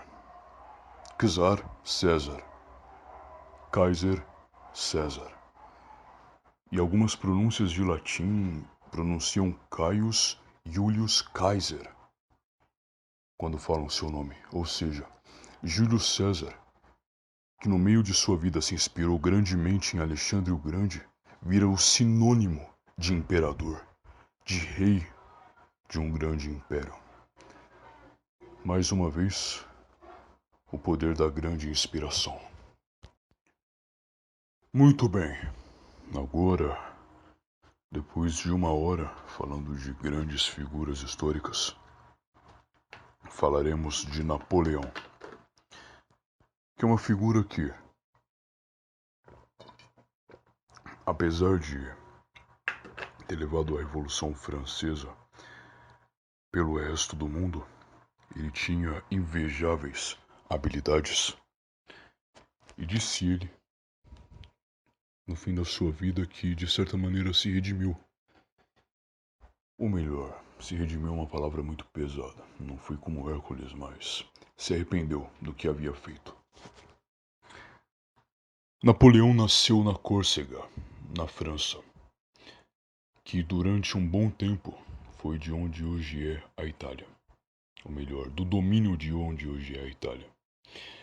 E apesar de seu nascimento, ele descendia de italianos, cujo pai trabalhava diretamente na corte do rei francês, Luís XVI, que foi posteriormente guilhotinado na Revolução Francesa. Ou seja, por muitas vezes ele dizia que, mesmo tendo nascido na Córcega, ele se considerava muito mais italiano, tanto que o seu nome original não era Napoleon Bonaparte, era Napoleone di Bonaparte, ok? E após alguns problemas políticos envolvendo a sua família, que era de uma nobreza baixa, mas ainda era de uma nobreza, como eu já havia dito, seu pai trabalhava para o rei Luís XVI, ele se mudou para a França, onde ele começou a demonstrar o seu interesse por história, geografia e um grande ímpeto, apesar de ser ridicularizado por seus colegas por conta de seu sotaque e sua maneira de falar francês e seus modos, porque como eu já havia dito, ele nasceu na Córcega, viveu entre a nobreza e agora ele estava numa escola de militares, basicamente, que não estavam acostumados com seus modos. Sim, não era uma escola de pobres, porque a família de Napoleão não chegava nem perto de ser isso, mas não era uma escola tão aristocrática assim. Então ele conseguiu, depois de êxito em diversas missões durante a Revolução Francesa, ascendeu entre os militares, tornando-se general aos 24 anos. E algo que eu já disse, e repito novamente, é que Napoleão se dizia o cavaleiro da Revolução Francesa. Ele dizia que queria levar os ideais da Revolução Francesa para o mundo todo. Então, posteriormente, quando Napoleão ascendeu na França e começou a tomar os domínios em volta, ele não era só o símbolo de um homem sob um cavalo e um poder francês, não. Ele era um homem que levaria os ideais de um povo que guilhotinou seu rei, sua rainha, matou suas crianças, acabou com toda a aristocracia e deu origem ao que hoje nós temos como toda a degradação da direita com o liberalismo e mais ainda com a esquerda eu não sei como falar isso, esquerdice, esquerdagem, mas enfim, com os ideais esquerdistas e marxistas também. Mas enfim. Então, ele havia sido condecorado como general do exército da Itália, de onde a França tinha domínio do território, e ele derrotou todas as batalhas contra os Habsburgo, que era a família aristocrática que detinha domínio sobre aquele território na época. Família essa que dominou a Espanha durante a União Ibérica e toda a glória que você tem da Espanha, toda não, exagero, mas a glória que você tem pós-era medieval se deve muito à família Habsburgo. E vencendo os aristocratas, ele se tornou um herói de guerra. Um herói tão grande que os revolucionários tiveram que levar ele para fazer uma missão no Egito, porque não aguentavam ter um homem que era tão amado pelo povo francês e que ofuscava o brilho dos outros revolucionários.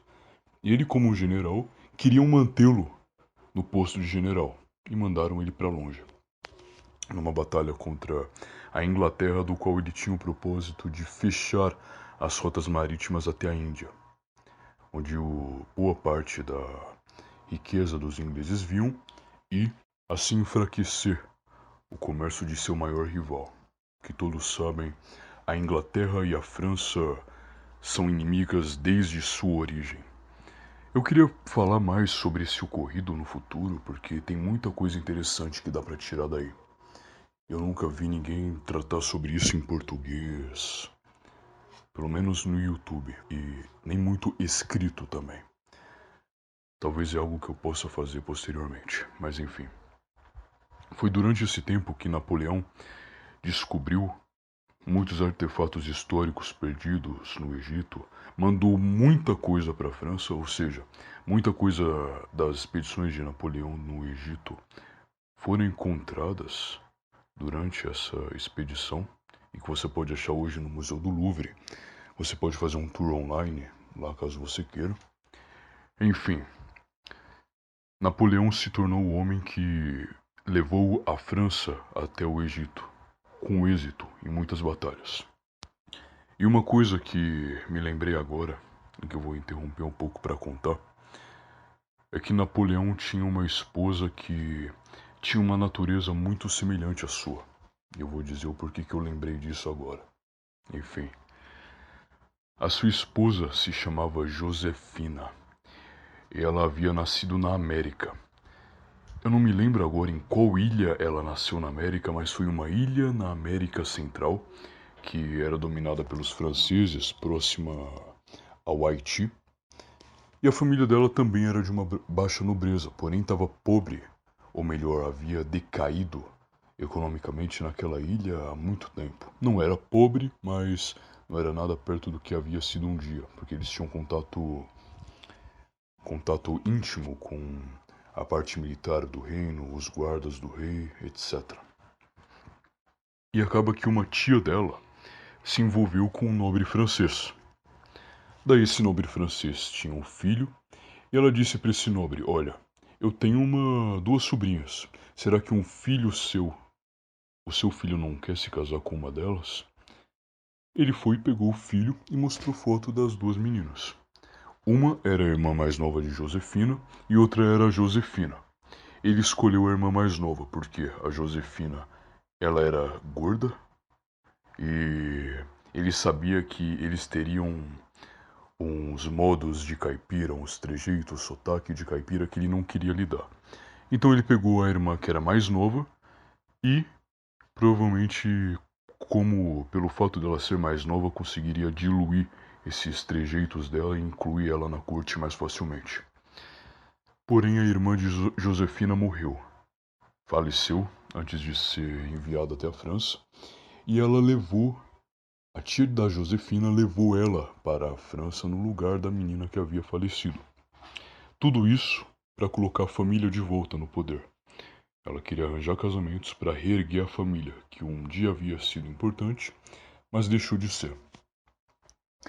Quando a Josefina entra na França e dá de cara com esse filho do nobre, o nobre, o filho, olha para ela e pensa: ah, essa menina, ela é gorda, ela já tem cerca de 15 anos, vai ser muito difícil de acabar com qualquer costume caipira que ela tenha. E eu realmente não gostei dessa menina. Então ele não disfarçou nem um pouco. Ele não gostou dela e manteve isso durante toda a sua vida. Só que ela gostou muito dele. O problema é que ele inventou que ele inventou que ela havia o traído para que ela fosse enviada para algum convento e que ele pudesse se separar dela. Como todo mundo sabia que isso era mentira, ele inventou uma desculpa e mandou ela para o convento. Ok, foi morar no convento. Lá ela aprendeu a ter boas maneiras. Ela estava muito triste, porém, a partir do momento que você é tão humilhada assim, você sabe que você tem que fazer alguma coisa para mudar isso. E ela fez. Aprendeu a diluir o seu sotaque. Aprendeu a ter etiqueta. Aprendeu a se portar como uma dama de fato. E tudo que ela não sabia, como filosofia, história, geografia, dentre outras artes, ela aprendeu a cantar e a tocar instrumentos, ela o fez. Então ela não era só agora uma mulher que tinha um pouco de sangue nobre, mas era uma total caipira, e começou a ser uma mulher, como posso dizer, que poderia passar em toda a aristocracia, em toda a realeza e se aceita ali dentro. Ela virou uma mulher admirável. E todos queriam ser como a Josefina ali dentro. Tal como Júlio César fez uma aliança com Pompeu e Crasso, ela fez com mais duas mulheres, e elas viraram as Três Maravilhosas. Elas ditavam a moda da França, e todos os olhos da França estavam em Josefina. Ou melhor, pelo menos todos os olhos da corte. Acontece então que, como ela já tinha uma certa idade, ela tinha por volta de... eu não lembro se eram 27 anos, e Napoleão era um pouco mais novo que ela. Ele via que ela já estava na idade de se casar, porque ela passou um bom tempo no convento, entre as freiras, aprendendo isso e aquilo, e Napoleão ainda era um jovem. Um amigo dela resolveu tentar casá-la com Napoleão, e deu certo. Ela gostou muito dele, e eles formaram um casal que, como posso dizer, ditou o que saía do esquecimento e ascendeu socialmente.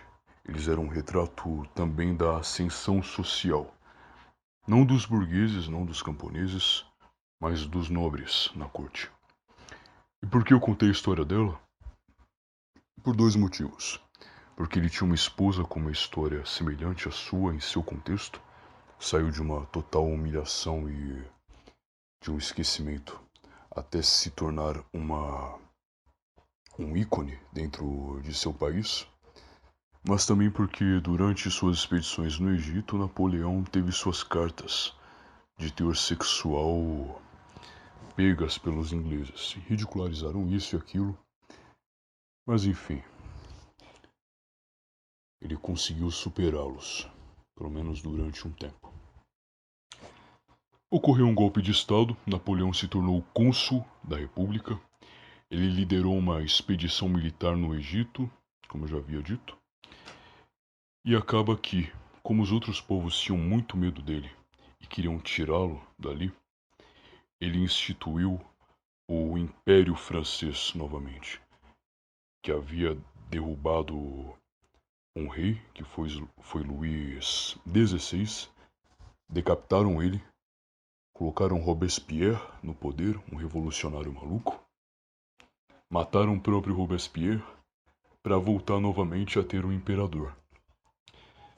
E temos duas coisas boas. Quer dizer, temos uma coisa ruim e uma coisa boa, que é o ponto de eu ter citado Napoleão nesse vídeo. A coisa boa. Quando ele reconstituiu o Império, ele se baseou totalmente em Alexandre o Grande, Júlio César e Carlos Magno, que é um rei que eu gosto muito, foi o rei dos francos, imperador do Sacro Império Romano Germânico. Faria facilmente um programa só sobre ele. Enfim, ele se inspirou tanto nestes homens que a coroa que foi usada para a coroação de Napoleão foi totalmente inspirada na coroa de Carlos Magno, que já havia sido derretida pelos revolucionários franceses porque a coroa estava na França. Porém, Napoleão tinha uma ideia de como essa coroa deveria ser.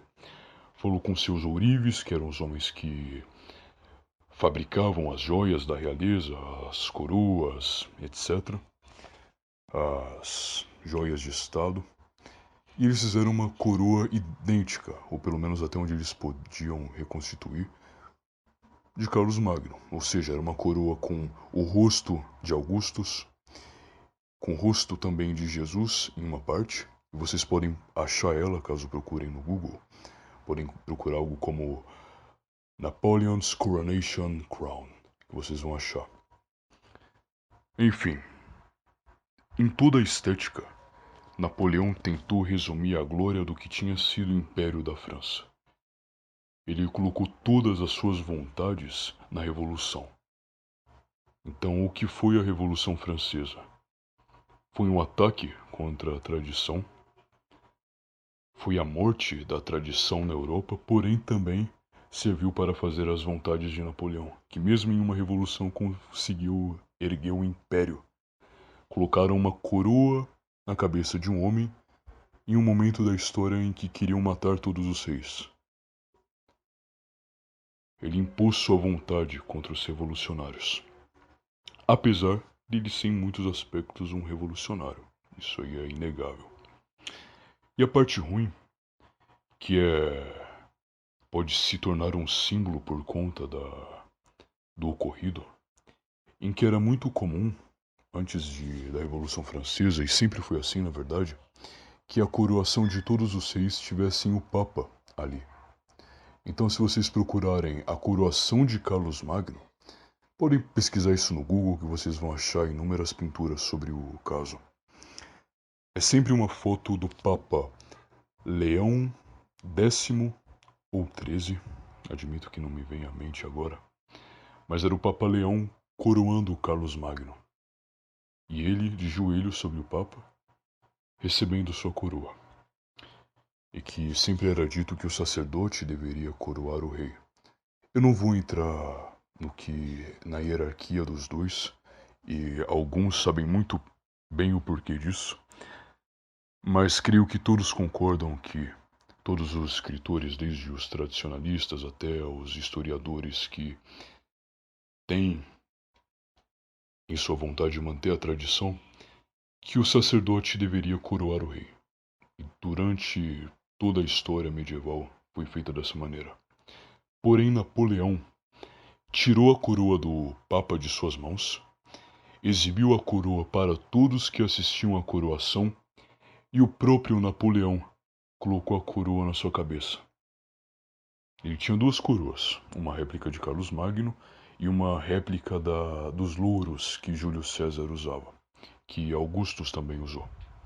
Ele não queria somente ser o Carlos Magno, mas ele queria também ser Júlio César e Augustus. E por conta disso, ele mostrou para o mundo que o homem não tinha mais um contato com o sagrado. Não era mais Deus que colocava o rei no poder, mas o homem que decidia seus líderes, mesmo que eles parecessem um rei, mesmo que isso alimentasse suas fantasias. Deus não mandava mais nos estados ou os estados não queriam mais obedecer a Deus, ou qualquer tradição que houvesse. Depois, como muitos sabem, Napoleão perdeu muitas batalhas, foi deportado para uma ilha, voltou para a França. Teve aquele ocorrido em que ele chegou na frente de todos os militares e disse: "Se vocês querem que eu vá embora, atirem em seu imperador." Nenhum soldado atirou. Napoleão era extremamente amado na Europa, ou melhor, na França. O restante da Europa odiava ele. Exemplo da Inglaterra, Portugal, Espanha, em que ele colocou vários filhos dele vários parentes, irmãos, como reis desses lugares, mas todos tiraram o mais rápido que puderam. Novamente, é muito interessante a história de Napoleão. Talvez eu faça um episódio só contando sobre a história dele. E no fim, ele foi deportado mais uma vez, foi exilado para uma ilha e lá ele faleceu. Tem uma história muito interessante que ele dava mechas de fio de cabelo para pessoas que ele gostava muito. E tinha uma menininha da ilha que gostava muito do Napoleão e ele muito dela.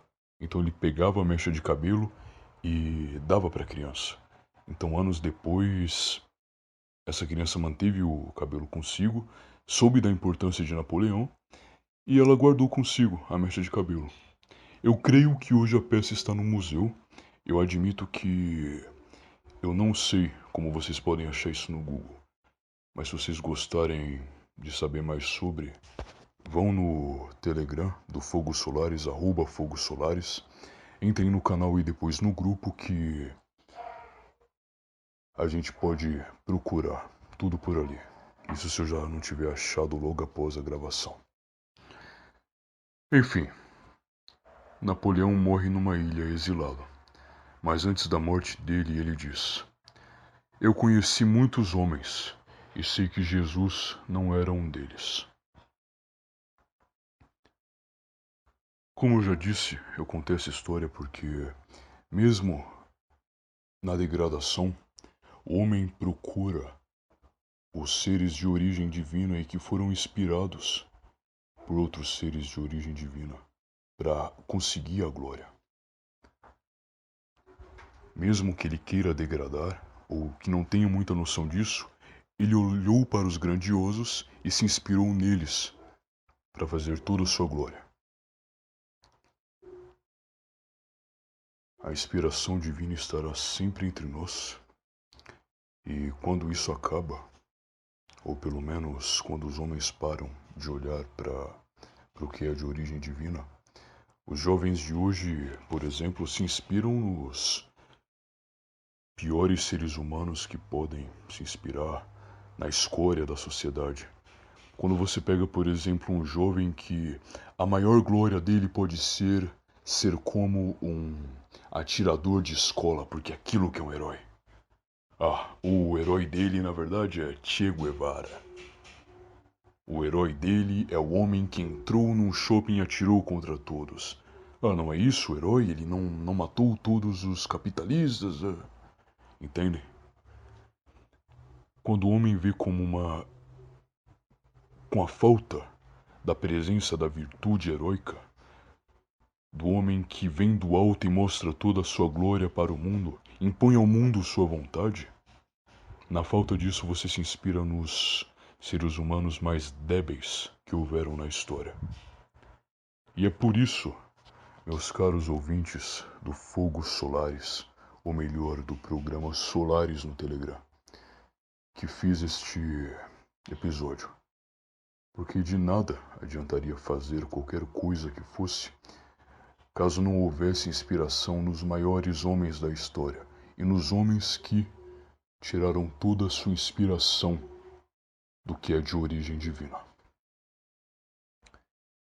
E como eu já disse também, nem todos precisam ser os heróis. Mas caso você queira ser um filósofo, sempre há Sócrates, Platão, Aristóteles, Santo Agostinho, o São Tomás de Aquino, para te ensinar melhor da filosofia, e todos eles com o pensamento de origem divina.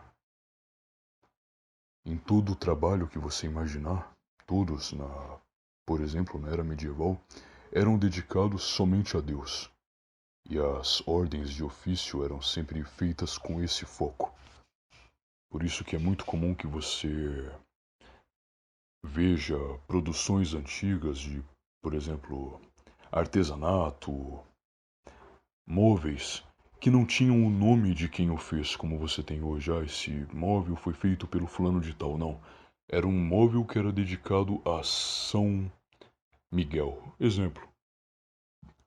É nessa época que surgem os santos padroeiros, porque cada profissão deveria ser dedicada a um santo, e toda profissão era feita para chegar até Deus, e todo herói fazia o seu trabalho para chegar até Deus, seja para se redimir, como foi com Hércules, seja para cumprir sua vocação, mesmo sabendo que vai morrer e dar sua vida por isso, como Aquiles, seja como um homem que tem em seu sangue o gosto pela glória, e não deixará que nada tire isso de suas mãos, como foi Alexandre o Grande, nem que o mundo tente o parar, nem que seja como Júlio César, que mesmo numa família não tão rica, impôs ao Império Romano sua vontade, que mesmo que ele tenha feito grandes feitos e tenha sido assassinado por traidores, a glória continuou com seu sobrinho Augustus.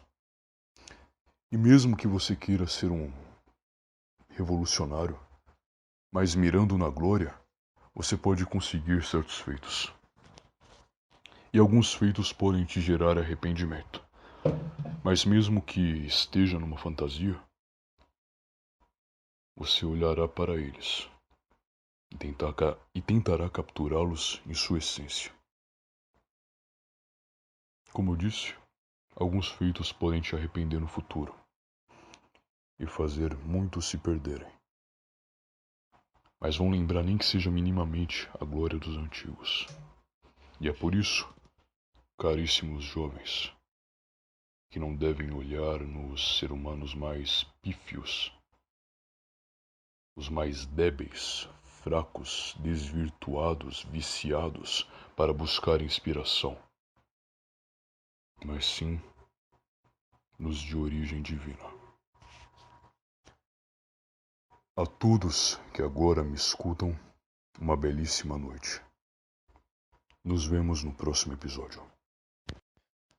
E agora a leitura que é feita todo final de programa, que será a Fábula de Êxopo, datada de mais ou menos 500 anos antes de Cristo. Uma coisa que é interessante acerca das fábulas é que Sócrates, quando sabia que seria condenado, a primeira coisa que ele fez foi pegar um papel ou uma pena e escrever fábulas. Pois as fábulas, por mais simples que sejam, eram usadas para determinar valores, para mostrar valores aos mais novos, às crianças, aos jovens, mas também aos adultos. E se os adultos soubessem captar esses valores e colocá-los em animais, eles transmitiriam uma sabedoria tradicional tamanha, e foi o que Sócrates fez. Então, neste caso da Fábula de Êxopo, que como diz o nome foi escrita por Êxopo 500 anos antes de Cristo, com certeza influenciou Alexandre o Grande, Júlio César, e algumas fábulas têm até algum teor que você poderia imaginar que seria usado em uma tática militar, como a fábula dos cães e dos lobos, ou da galinha, cães e lobos, que eu pretendo contar em outro podcast. Enfim, indo para o assunto. Era uma vez um escorpião que queria atravessar a outra margem do rio. Pediu ao sapo que o levasse até lá. O sapo, muito desconfiado, disse: "Se eu te levar até lá, corro o risco de ser picado por ti, escorpião." O escorpião, com muita lábia, disse ao sapo: "Não temas, amigo sapo. Se eu te picar, nós dois morreremos afogados. Por isso podes confiar em mim." O sapo pensou, pensou e viu que até tinha uma certa lógica. Então resolveu ajudar o bicho.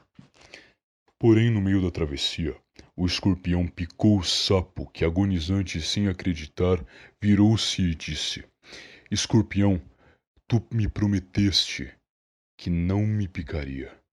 Agora ambos vamos morrer afogados.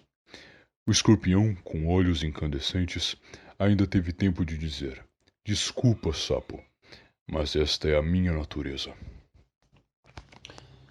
Isso me lembra de alguns dias atrás que tem um cachorro novo aqui em casa que se chama Nina, no caso uma cadela, e ela latia para qualquer um que passasse na frente de casa. Ou seja, se passasse uma criança, ela latia. Se passasse um cachorro, ela latia ainda mais. Se passasse um adulto e ficasse parado, eles latiriam por horas e horas, já que tem 3 cachorros aqui agora. E eu lembro que eu sentei na varanda para ler. Ou melhor, não é varanda, né? Mas no quintal. Enquanto eu lia, silêncio absoluto, a cachorra começou a latir. E ela latia, latia, latia, latia, até que eu bati no meu joelho e gritei: Nina, que é o nome da cadela. Silêncio. Só que ela não mantinha o silêncio. Ela começava a se contorcer, como se ela quisesse latir, mas não pudesse. E ela latia mesmo assim, como se fosse um soluço, uma coisa involuntária.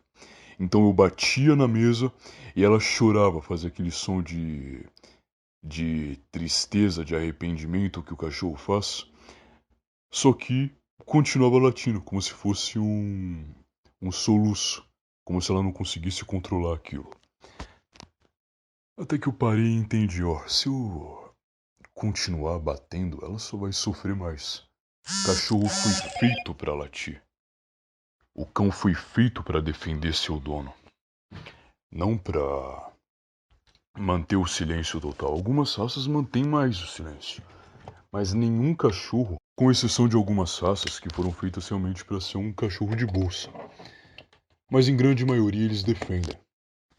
Pois como eu já disse no início do episódio, você tem desde mitos gregos antigos relatando cachorros que morrem para resgatar seus donos, como é o caso do cachorro de Ícaro, que ele pula no mar para salvar seu dono que estava se afogando. Ambos morreram, mas demonstra a fidelidade do cachorro. Uma vez, um homem parou aqui em frente de casa durante a madrugada e os cachorros não paravam de latir. Eles latiam, latiam, latiam, latiam, latiam e não paravam. Até que todo mundo aqui em casa achou estranho, eu não estava nesse dia. Então eles pararam e olharam pela janela. E tinha um homem parado na frente. Só que qual o contexto? Aqui é uma casa de interior. Não é comum de uma pessoa parar na frente da sua casa e ficar observando tudo o que se passa dentro. Porque todo mundo se conhece, todo mundo sabe onde é a casa de todo mundo. Se alguém para na frente da sua casa, ela quer falar com você. Só que olharam para o homem e ninguém sabia quem era. E os cachorros não pararam de latir. Eles latiram, latiram, latiram por 1 hora. E não pararam até o homem sair. Eu não sei se chamaram a polícia pro dia, porém, pelo fato de ser um homem estranho, isso assustou quem estava aqui em casa. Mas o ponto principal é que o cachorro defenderia a família, independente do que acontecesse. Pois o cachorro defende, tal como o escorpião pica o sapo, o cachorro defende. Tal como a cobra pica o seu adversário, o seu inimigo, o cachorro vai defender o seu dono, a pessoa ou a coisa da qual é subordinada, e vai dar sua vida por isso. Ele vai latir. Não adianta você brigar com o cachorro. O cachorro foi feito para latir. O mínimo que você pode fazer é dar um espaço para ele latir longe de você. Caso contrário, você vai perder seu tempo mandando ele ficar quieto. A não ser que ele esteja latindo por coisas bobas. Agora, se for algo que ele considere uma ameaça mínima, ele vai latir sempre. Então você pode pegar vídeos de, por exemplo, pessoas na frente de animais selvagens e o cachorro entra na frente para defender o dono. Então tem vídeo de, por exemplo, uma criança, chega um urso perto dela e o gato, o gato não é tão comum esse tipo de comportamento, mas acontece. Mas o cachorro chega e expulsa o urso de lá. Isso também me lembra de um sonho que envolve a mãe de São Bernardo de Claraval,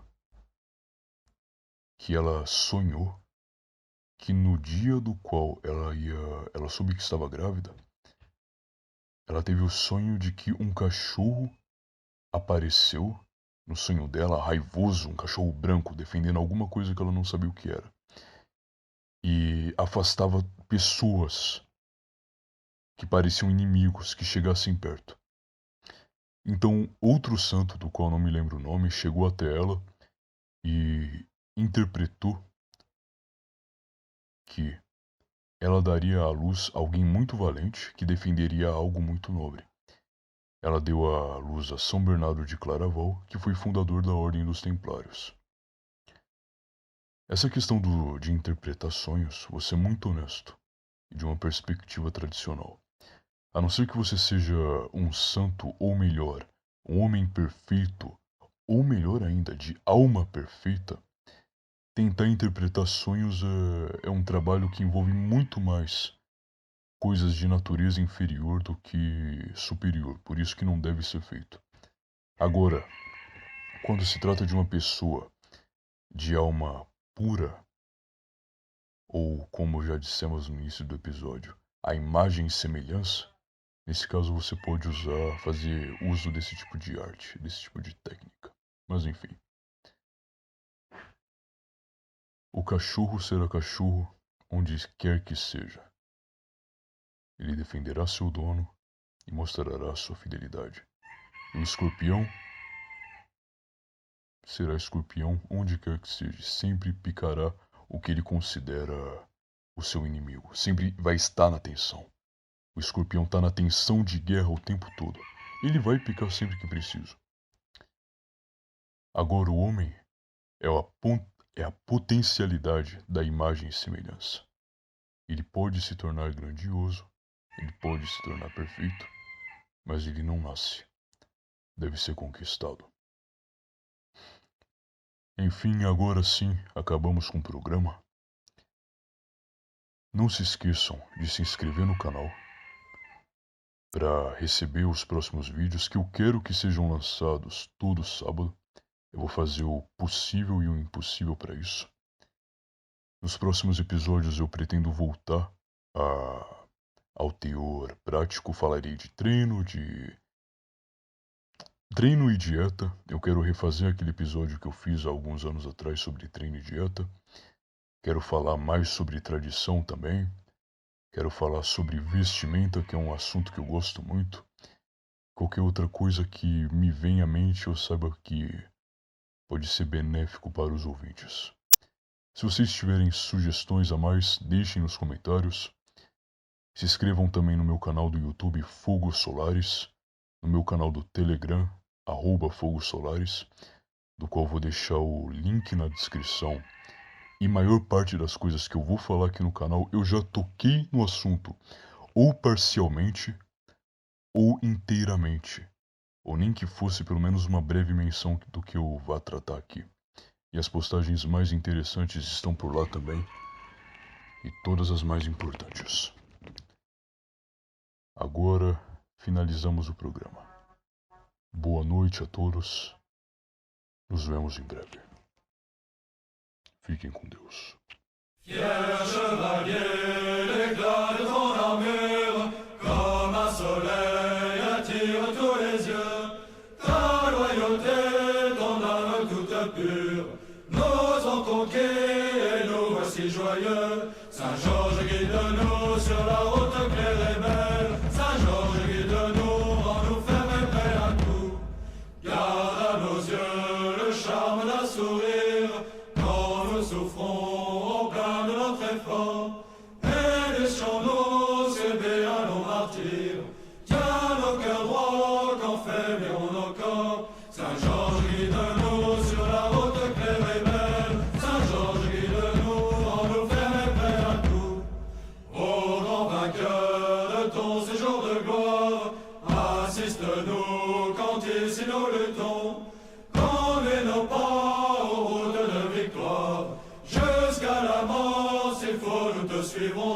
Saint-Georges